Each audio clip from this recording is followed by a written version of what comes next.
क्या दोस्तों आपने कभी सोचा है ब्लूटूथ किट के अंदर यानी कि बोर्ड के अंदर ये वाला कंपोनेंट क्या काम आता है? देख सकते हो, आपको मैं थोड़ा जूमिंग करके दिखा देता हूँ। यानी कि ये वाला कंपोनेंट क्या काम आने वाला है और इसका नाम क्या होता है दोस्तों, और ये किस प्रकार से वर्किंग करता है और क्या काम करता है इसके अंदर। जितने भी यहाँ पर ब्लूटूथ मॉडल है उनके अंदर आप देख सकते हो, ये एक ब्लूटूथ मॉडल नहीं है, लेकिन ये एक एफएम रेडियो वाला किट है, यूएसबी और मेमोरी कार्ड से चलने वाला। तो इसके अंदर भी कुछ इस प्रकार का दिखाई दे रहा है दोस्तों। और यहाँ पर देख सकते हो उसी प्रकार का ये, यानी कि ब्लूटूथ नहीं है, जो नॉन ब्लूटूथ आता है, ये जो अपने ऑडियो एम्पलीफायर उनके अंदर ये वाले आते हैं। और जो अपनी ब्लूटूथ वाली किट आती है उनके अंदर देख सकते हो दोस्तों, ये कुछ इस प्रकार की आती है। इस ब्लूटूथ किट में तो आप देखेंगे कि इसमें कहाँ पर है, लेकिन दोस्तों इसके अंदर भी है। ये रहा, यानी कि आपको मैं दिखा दूं आपको थोड़ा, यानी कि ये छोटा सा कंपोनेंट दो देख सकते हो, कितना छोटा सा कंपोनेंट है इसके अंदर। यानी कि ये वाला कंपोनेंट उन्हीं की तरह वर्किंग करता है, जो ये कुछ इस प्रकार के होते हैं। यानी कि ये गोल वाला कंपोनेंट है कुछ इसी प्रकार से, यानी कि सेम वर्किंग करते, कोई अलग वर्किंग नहीं करता, लेकिन इसकी वैल्यू होती है वो इनकी अलग अलग होती है दोस्तों। क्योंकि दोस्तों मैं इनका नाम होता है दोस्तों क्रिस्टल ऑक्सीलेटर। और इसका वर्किंग जानने से पहले आप वीडियो को लाइक और चैनल को सब्सक्राइब जरूर कर दो।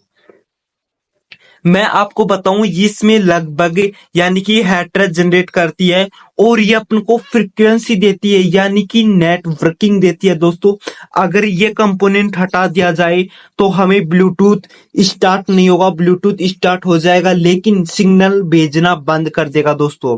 इसी के द्वारा सिग्नल मिलता है हमें, यानी कि आप देख सकते हो ये 24 हैट्रेज, यानी कि 1 सेकंड के अंदर 24 हैट्रेज ये कंपन देता है, यानी कि सिग्नल देता है। उसी प्रकार से अपनी मोबाइल के अंदर पकड़ में आता है ये ब्लूटूथ किट। ये मोबाइल के अंदर भी होता है, लेकिन मोबाइल के अंदर कुछ इस प्रकार का नहीं होता। मोबाइल के अंदर मिनी में होता है, यानी कि जो इस किट में लगा होता है इसी प्रकार का लगा होता है दोस्तों मोबाइल के अंदर। अगर ये खराब हो जाए तो अपना mobile Bluetooth signal, wifi signal, जितने भी सिग्नल होते हैं जो ज्यादा दूरी तक नेटवर्किंग का काम करते हैं, ये इसी के डिपेंड पर काम करते हैं दोस्तों। अगर ये 1 सेकंड के अंदर जितनी फ्रीक्वेंसी देता है उन्हीं के हिसाब से, यानी कि आईसी को फ्रीक्वेंसी देता है, और आईसी है जो अपनी सिग्नल जनरेट करके हमें हमारे पास भेज देती है। अगर ये काम नहीं करेंगे, इसके पास सिग्नल नहीं जाएंगे, यानी कि और सिग्नल ना जाएंगे, फ्रीक्वेंसी न जाने के कारण ये आईसी सिग्नल नहीं भेज सकती। और ये कैप्च भी करता है, कन्वर्ट करके देता है ऑडियो में, जो वीडियो में भी कन्वर्ट करके देता है। उसी प्रकार से इसका नाम है क्रिस्टल ऑक्सीलेटर।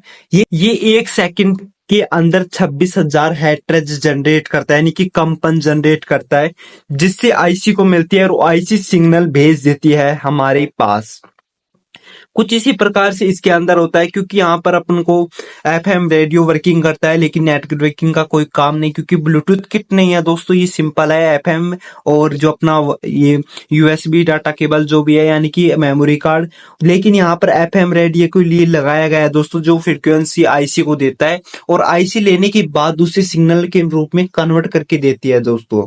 क्योंकि ये हैवी होने के कारण, क्योंकि एफएम रेडियो हैवी होता है, इसी कारण से थोड़ा इस प्रकार का डिजाइन किया गया है। लेकिन ये बहुत पुराना हो चुका है दोस्तों, इसके यानी कि ये पहले वाला था पुराने जमाने का, फिर आया कुछ इस प्रकार का ये वाला, और इसे आने के बाद यानी कि अब बात आती है कि हम इसी मोबाइल में लगाए तो मोबाइल का बहुत ज्यादा एरिया ले लेगा दोस्तों। इस कारण से फिर बनाया गया है ये कुछ इस प्रकार का क्रिस्टल ऑक्सीलेटर। दोस्तों ये बहुत ही कीमती होता है और इसके अंदर का पार्ट भी मैं आपको दिखा दूंगा, और आप किस प्रकार से इसे चेक कर सकते हो। तो मैं इसे चेक करने के लिए आप मल्टीमीटर से या इसे आसानी से कंटिन्यूटी पर रखकर इसको चेक कर सकते हो दोस्तों।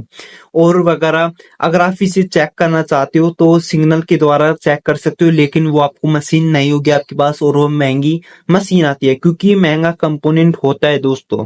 तो ये कुछ इस प्रकार से वर्किंग करता है, क्योंकि इसके पास वोल्टेज आती है, वोल्टेज आने के बाद ये फ्रीक्वेंसी जनरेट करता है, आईसी को देता है। आईसी को देने के बाद आईसी को फ्रीक्वेंसी नहीं मिलती तब तक आईसी सिग्नल जनरेट नहीं करती है, और ये फ्रीक्वेंसी भेजता है आईसी के पास। आईसी भेजने के बाद आईसी हमें सिग्नल देती है, और सिग्नल देने के बाद अपना मोबाइल उसे कैप्च करता है। कैप्च करने के बाद फिर हम इसके अंदर ऑडियो एम्पलीफायर चलाते हैं। फिर ये कैप्च करने के बाद सिग्नल इसके पास फ्रिक्वेंसी आती है, फ्रिक्वेंसी कन्वर्ट करके आईसी को देती है, फिर आईसी उसे कन्वर्ट करके हमें ऑडियो सुनाती है दोस्तों। कुछ इस प्रकार की वर्किंग करती है। अगर आपको ये जानकारी पसंद आए तो वीडियो को लाइक कर देना और चैनल को सब्सक्राइब कर देना। मिलते हैं अगले वीडियो में, तब तक के लिए जय हिंद, जय भारत।